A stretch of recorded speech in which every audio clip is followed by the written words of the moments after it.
Hello everyone, this is Larry Glista, Technical Support Coordinator from NorthStar Cooperative. How to build a report using PCDart.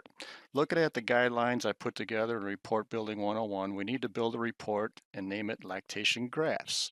To get started, you got to push on the report icon, click on New, give the report a name, and then you got to choose the animals to list. And in this case, we're just looking at cows. Now you got to select the database items to list in the report. And by the way, there's several hundred database items that can be selected. Database items are added to the program as new versions of PCDarts are developed. The best way to find database items is to search for them in the report as the report is being built. So if you click in the upper right hand corner under F10 search, the first thing we're looking for is group number. So you type in group, hit enter. So group is placed in. The next thing we're going to do is index.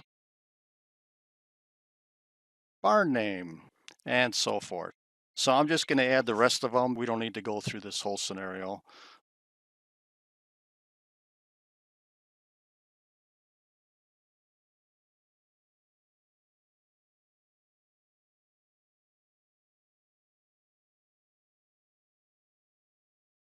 Okay, now that all the database items to list are recorded, these are your header for your report. So if you preview the report, you'll see all the headers there. And if you look at the very last page of the report, 151 animals are listed, 100% of the herd. The reason being is we have no limits. So now let's do some major sorting. We're going to major sort by group number, and we're going to pick ascending auto subgroup. And by doing that, you preview the report, you'll see that now all these animals are subgrouped by group number. The first list here is group 1, and it shows 32 cows in this group, and then it goes to group 3 and so forth. So now we're subgrouping by group. The next thing we want to do is a minor sort. We're going to minor sort by current milk, descending. So if we do a preview, previously it was subgroup by group number and index number. Now it's subgroup by group number and current test day milk, highest to lowest. Now we're going to talk about controls and filters. This limits how many animals make the actual report, and we're going to start with status. So if we do a search for status, it's number 6. And we want to look at the animals that are in milk. In status, you have a whole function of numbers to put in there. 1 means that they're looking for dry cows. 2 is second calf and above. 6 means first calf heifers. 8 means they aborted. 9 means they've been induced in the milk. If we just wanted to see dry cows, we'd put a 1 in the lower and a 1 in the upper. Do a quick preview, and now you're looking at all the dry cows, okay?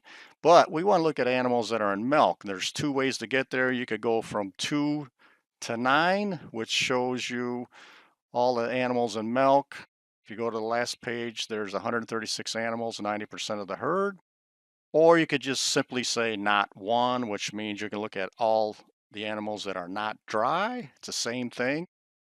Preview the report, go to the last page, 136 animals and 90% of the herd. So that's how controls and filters are set up to be used. It limits the amount of animals that make the list. Now we want to do some subgrouping which enables crosstabs. We're going to first deselect the auto subgrouping. We're going to go to subgrouping, and we're going to subgroup by lactation number. So we're going to put in an 08. We're going to look at lactation 1 with the lower and upper of 1, 2 to 2, and so forth. And when I get to lactation 7, I want to put an upper limit of 99, so I grab all the animals. And by subgrouping, now this little tab down here called crosstabs is enabled. You click on it, and now you're looking at graph format. And notice all your database items to list are shown. If we click on current milk, you'll see lactation 1 animals average 64.6 pounds. You can look at average value, animal count, or both. I like looking at both. Lactation 1, there are 33 animals. The average is 64.6 pounds. You can also look at previous somatic cell, current somatic cell, and so forth.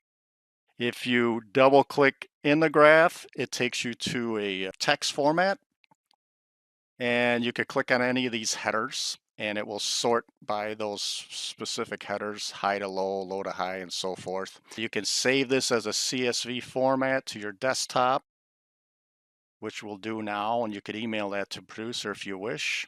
Same thing with these graphs here. If you click on save, we can save it to the desktop as a bitmap format. Call this current SCC to the desktop.